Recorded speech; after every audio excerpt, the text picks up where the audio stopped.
Support for Flying Valiant builds is brought to you by 1st and 64th Customs on YouTube, where no diecast is safe. Video Geek Productions, all business, all geek. A generous grant from the Jonathan Von Esch Foundation. And from support from viewers like you.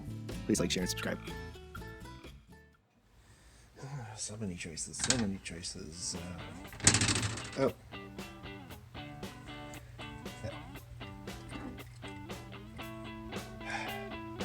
This one's gonna hurt.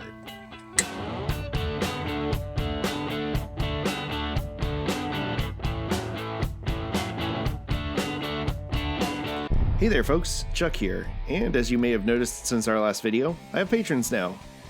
As with lots of people, I find that 2020 has affected my day job, and this little hobby is turning into a side hustle way sooner than I ever intended. But these amazing people have generously offered to support this project, and I'll be thanking them in these videos and on my Patreon page with extra content, downloads, a monthly giveaway, and discounts on commissions, because yes, I do commissions now. There's a whole lot of that and more at the link in the description below, so thank you so much for checking that out. As you may have noticed from the description, this is going to be a weathering pencil challenge. I'm going to be doing all of the weathering on this build using AK Interactive's new weathering pencils. I was intrigued by the prospect of these pencils, and I've worked with watercolored pencils before on other mediums, but the initial reviews about the different consistency of these to traditional watercolor pencils were intriguing to me. So I'm excited to share with you the results of this challenge and my recommendation for whether or not this is something that you should try yourself with your own diecast cars. Okay, enough housekeeping, let's get to the fun stuff. This is June, Three Blind Mice, let's do it. I was super stoked about this one. I'm a Mopar guy and I love A100 vans. Many of them were powered by the same Slant 6 engine that moves both the Flying Valiant and its shop truck down the road. And while I'm not a Pinocchio fan by any stretch, I genuinely had a hard time with removing the paint on this one. It just looked really nice, but nice isn't what we do on this channel, so let's boogie. Alright, this is going to be a long one, so we're going to get right down to the brass tacks and snap to the disassembly. That hump in the middle was unexpected and unappreciated because I was going to do this thing with the doors open, and then I realized there's absolutely no interior. I know some Hot Wheels cars have nice Easter eggs or hidden interiors, and I was kind of hoping at least this one would have some kind of floor or something, but no, it just had like this weird plastic hump that I had to deal with later. I'm just going to kind of breeze on by this jeweler saw cutting of the doors because I do not know what I'm doing with the jeweler saw yet, and it was made painfully obvious by how bad these doors turned out, and I had to use milliput to rebuild them. So we're just going to ignore all of this and keep moving forward. I do really enjoy working with milliput. It is a huge mess, but the work time on it is great, and the results are fantastic as far as moldability and a smooth finish, and really become a big fan of this handy two-part epoxy. And I decided to use the access for a little something that you'll see later on in the build. I had this great HO scale siding styrene that is perfect for boards on the inside of a custom van, and since there was absolutely no interior in this van, I basically had to fabricate pretty much everything from scratch, so this came in really handy. This is evergreen styrene sheeting, and it works really great. It cuts really nice. It's really easy to cut a straight line on this, unlike diecast metal, which I'm learning to work with. I watched a tutorial video after I cut the doors and couldn't figure out why I couldn't get them straight, and it turns out the people who are really good at jeweler saws know that you need to lubricate your saw blade. So I'm not done cutting on cars, but I definitely have a learning curve to master there. There was just enough of the interior that was worth saving. Unfortunately, this plastic that comes with it was very hard to glue to. It had a really weird texture, and CA didn't like it, and Model Glue didn't like it, but with CA I was finally able to get things to tack to it. And there's a little hint as to where this build is going by me drilling out both headlights. I decided to save the wheel wells in the back part of the interior because you can see it from underneath, and originally I was thinking you would be able to see the wheel wells inside the van, but as things go, you'll see that was really not something I needed to be concerned about. Of course, cutting the doors open meant that the doors had to have something on the inside of them as well, so I cut more of the paneling to create this custom interior. Fun fact, I spent a great deal of my infancy and toddler years strapped to the floor of a Dodge custom van. It was a 71 though, it was the generation after this. But my parents had a custom van with wood paneling on the inside and no area to attach a car seat because it was a custom camper van. So they ratchet strapped the car seat to the floor, and that's where I rode for the first few years of my life. It was a marvelous and different time. It's interesting how my generation and the generation before it had very distinctive relationships with vans, and everybody I know that's around my age and a little older has an interesting van story. So if you got a wild van story, I'd love to hear about it. Leave it in the comments below. I shot some Tamiya white to get everything sealed up, and I probably should have done that after I made these makeshift hinges to reattach the doors. I knew going into this I do not have the skill set yet to have opening and closing doors, but I wanted to have something resembling hinges on these, so I used this styrene wrapped wire that I have, which I believe is also by Evergreen. And it's really easy to cut to fit and mold to where you need it to be and create the facsimile of hinges to attach these doors to it. So don't get too attached to where these doors are, because they're going to come loose a couple of times throughout this build. And I think eventually the way the doors ended up, I'm much more happy with than where I started. Filled in a few more oopsies with some modeling putty. Got out my smallest drill bit in my Dremel. I've got this adjustable chuck that I just got from my Dremel tool so it can use smaller bits, and man, is that a fantastic $10 well spent. More on those holes later. And it was off to the paint booth, and it'd been a little while since I'd done a yellow car, so I decided yellow was the way to go. I also tried out the modeling effect that I used with the Nova build and tried to get some color modulation on the yellow. The goal with this project was really to test out the weathering capabilities of the new AK Interactive weathering pencils. I really liked the idea of these semi-grease watercolor pencils, which I'm still not sure how that works with grease and watercolors, but I did do a little weathering on the chassis because I doubted myself in the beginning, and I kind of wish I hadn't, because as it went along, I discovered that the pencils, while they do have a steep learning curve, do have a lot of potential, and I'm really excited to show you what I was able to glean from working with them. As you can see here, I did a little chassis and interior weathering. I did some washes. I tried a new homemade wash that I really like that's supposed to imitate Nuln oil from Citadel. I haven't used Nuln oil, but I did like this wash recipe a lot better than the wash that I've been using previously. So I'll leave a link to that video in the description below. It's well worth giving a try, and it's very cheap to make. I had this little oil drum, and I thought it would be a fun bit of color to add between the mismatched seats. Okay, time for the pencils. I started off small, and I started off dry, working with the interior on the dashboard and with the wood chipping colors for the paneling that I had in the van.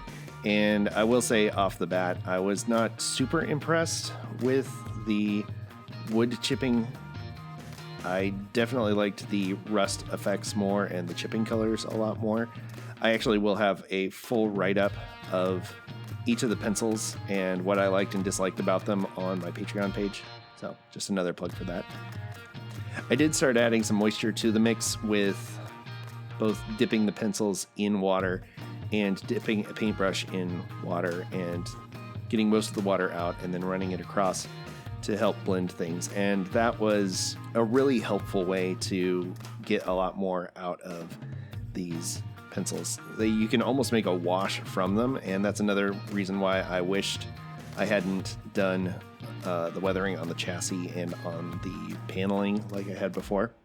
Once I had everything roughed into place and the interior secured, it was time to add some floor paneling and tie the interior together. And then came the fun part, building the graphics. This was a lot of fun and a lot of work. I cheated a little bit here by basically finding some pre-existing vans that had some really good artwork on them, but they didn't quite fit perfectly, so I added a little bit of my own flair to it from some images I found. Built the basic shape, scaled it down, adjusted the perspective, and it really came together well. I was surprised at how well this ended up working out as far as making decal sheets, and ultimately you're going to see that I ended up modifying these even further. This is one of those examples where it was really handy to have printed multiple copies of the decals, because I ended up doing multiple layers and trimming strategically to get the end results that I wanted. It's very tough to play, and I briefly considered hand painting the hippie murals on the side, but I really can't get the precision that you can with decals on something like this. This love decal was literally taken straight off the front of a VW bus. The decals actually worked out really well. I started using a 50-50 mix of white vinegar and distilled water, and wow, does that make a huge difference on working with the decals. They set so much better and they're so much easier to work with. Then I realized that I could do more, so I kind of doubled up on a few pieces, and if you really know what you're looking for, you'll see some doubles on the van, but I'm relying heavily on the fact that people are only able to see one side of the van at one time, so you're not going to notice. I also, as you may have seen in some of my past builds, love having a mismatched body panel. I almost went and put decals on this door, and then I held myself back because I knew I wanted to do a mismatched door panel on this side because it felt like the other sides were getting all the attention. There were a few gaps in the decals between the decals and the paint that I didn't love, so that was easily fixed with some craft paints in varying colors. I used some turquoise and some purple just to kind of tie everything together. Then I coated everything with a brushed on matte varnish, just the Vallejo matte varnish. Instead of airbrushing it on, I just brushed it on. It was easy enough to lay flat and had a lot of control with it. It's the beauty of building these weather builds, is you can brush on some stuff that you really should be spraying on. And then I realized that the interior needed some flair as well, so I got on Google and found a bunch of 1960s era protest posters and music posters, and credits to you if you can figure out the link between the three band posters. You can see them as they were whizzing by. They were Ray Charles, Aretha Franklin, and Cab Calloway. Those were just printed out on some regular 8.5 by 11 paper and used a little Elmer's glue or PVA glue to secure them to the door panels. And then I was back at it again with the weathering pencils. I did use the Gundam marker to fill in some panel lines, although again I realized as I was working that it's very easy to turn these into a wash straight on the vehicle. Now, the big thing with these pencils is you really need a matte surface to work on, and even the matte varnish from Vallejo, which I thought would have enough tooth, still felt a bit smooth for these markers. Like some of them worked really easily, like the light rust was very easy to work with, and the chipping color one was really easy to work with, but some of them felt like you really needed to bear down, which is really not a good idea when it comes to working with paint, as I'm sure you know. So softening them in water helped a lot, but the surface really does need to be flat. So don't even think about trying it on a glossy surface. It needs to be at least like a matte varnish finish or flatter. The roof was where I really had a lot of fun. This is where I finally started to come into my own as far as understanding how these work, and applying the dampened pencils to the top of the van really added a lot of texture and gave me a lot of control. The really great thing about these pencils is that it's very easy to reactivate once you get it on there. So just a little water and this stuff becomes basically pigment that you can push around wherever you need it to be and then wait for it to dry or dab it dry or add a little texture. I felt like I had finally shaken my run of bad luck with the 3D printer. The last time I used it, it put me in the hospital. It's a long story from another video, but it was time to go back to it, and I really couldn't find a good way to scratch build the wheel hubs that I wanted to use on this build, so I made them myself in Tinkercad and found a bunch of other cool accessories on Thingiverse and built myself a print plate, and just a few hours later had all these handy little pieces ready to go.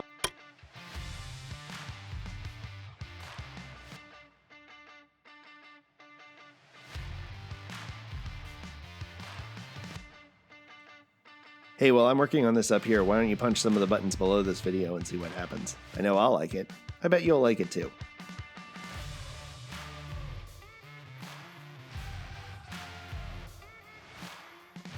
I built this UV light rig on the side of my paint booth for finishing the curing process with 3D printing. And if you haven't tried 3D printing yet, watch a lot of YouTube videos because it is complicated. It is every bit as much an art as it is a science. And I've printed probably 2 or 3 dozen prints, and I'm just now feeling like I can get an above 50% success rate when it comes to my prints. It's really rewarding when it works, and a lot of people see it as a crutch, but it's really adding another discipline to your build repertoire. As much as scratch building is an art and a science rolled into one, this is the same thing but in a different format. So I don't see any shame in relying on a 3D printer to create certain parts or scratch building certain parts. It's honestly probably about the same amount of time and effort when it's all said and done, and if you have shakier hands, this is a really great way to add detailed touches to your builds without worrying about a knife slipping and hurting yourself, although apparently you can do that too. And now you're starting to see where I'm going with this build. I printed a couple of different roof rack designs. This is the one that came out closest to what I want. There really wasn't anything on Thingiverse that was designed for 1/64th scale, so I rescaled some 1/10th scale stuff, and it worked okay. I think ultimately for my next roof rack, I'm gonna scratch build something in Tinkercad, because when you scale stuff down from 1/10th scale, it doesn't really have the structural integrity that you need it to have at a smaller scale. The stuff needs to be thicker and farther apart. Like I said, as much art as it is a science. I used a combination of pieces I found in Thingiverse to make the stove and cabinet for the van. Oh look, there's that glob of milliput now turned into a beanbag chair. Found this really cool little boombox put in. This van started out as a hippie van, but now it looks like it's been taken up in residence by someone else. And this van is probably living in the mid to late 80s, early 90s, and was parked a long time ago, and somebody found it and decided to set up shop inside. I used some Christmas tree hooks to make the side view mirrors, and I did 3D print the mirrors. I arguably could have made those out of just scrap styrene, but I was already in Tinkercad, so I was like, why not? I'll give it a try. And they turned out okay. I decided to use Q-tip barrels for the fake axles to attach the wheel hubs to. Of course, attaching them so all the bricks sit flat was a little complicated. So I came up with this idea of using a popsicle stick and some blue tack to line up the wheels where they needed to be, and then putting the CA glue on the wheel hubs and laying them in place. And that kind of worked. It still took a little adjustment. Once the hubs were in, it was just a matter of doing some final touch-ups, applying one more coat of matte varnish over everything to seal it up, and making sure all of the bright and shiny bits that I missed were covered. Oh yeah, and I almost forgot the turn signals on the front. I did a little more touch-up on the roof because, while this stuff holds pretty well, it does have almost like when you can scratch away a little bit of wax from a crayon, it does have that kind of effect that it can scratch. So it does hold well, but be careful moving it around or flipping it on something. I'm finally learning my lesson and using shop towels to protect my roof when I've got a build upside down. And with that, it was time to give this van its Flying Valiant V and its designation of Build 0008 and get it up on the rotisserie. So let's see what we started out with. Again, I really liked the paint on this van. I liked the stance. I had a lot higher hopes for how easy this was going to be to work with, but it was a fun challenge, and it really pushed my limits as far as scratch building on the interior went. And this took way longer than I expected it to, but I'm really happy with the results, which you can see here. this nasty, gnarly home away from home that's become somebody's semi-permanent home, and this van is really feeling like it needs a diorama to go with it. That'll be another video for another time, perhaps. So the big question is, are these pencils good for die-cast custom builds? And my answer is maybe. There's some of them that definitely work better than others, and there's some of them that definitely don't work at this scale. It was a fun challenge to do an entire build using only pencils for weathering, and I really love how the roof turned out. Like, that turned out fantastic. I'm going to be using this technique again on future builds, but it's definitely not something that I recommend doing only pencils on a build, especially with die casts. There's some stuff that it works really well for, and just like any technique, it is a tool to be used as an ensemble to the whole. For this project, it was a fun challenge, and I am very happy with the results, although I think you could get much quicker results with the same effect using the tools that you're supposed to be using. At this point, I would love to give another shout out to my amazing patrons. You saw the Bandit level patrons at the beginning of this video. My amazing patrons at the Rockford level, which are Evan Rule, and my own amazing wife, Carolyn, who has been incredibly supportive, as I've said many times in these videos. And a new patron at the Douglas level, the podcast Drew Rants and Raves, which is hosted by my friend Drew Allen, where he shares the things that are grinding his gears and the things that are making him smile. So be sure to check that out. It's an enjoyable, quick podcast. Again, if you want to know more about the benefits of becoming a Flying Valiant patron, you can check out the link in the description below. As always, I want to thank the Three Blind Mice for hosting another really fun invitational, and I'm really looking forward to seeing everybody else's builds. I think this is a really great thing for the community, and I really appreciate the effort that goes into hosting this event. I've got a few really cool builds coming up in July. I'll be participating in the Hanson Speed Shop budget gasser build, where you have to build a gasser for $5 or less.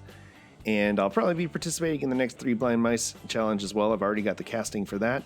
And I've got my second commission, which I'll be sharing with you as well. So a lot of cool stuff coming up. Thank you so much to everybody who has liked and commented and shared and subscribed to my videos. It really means a lot. And let me know what you want to see next. Something that you want me to try, or a new weathering technique. I'm always looking to try something new. As always, I want to thank you for coming along with me for the ride. So until next time, stay fresh, cheese bags.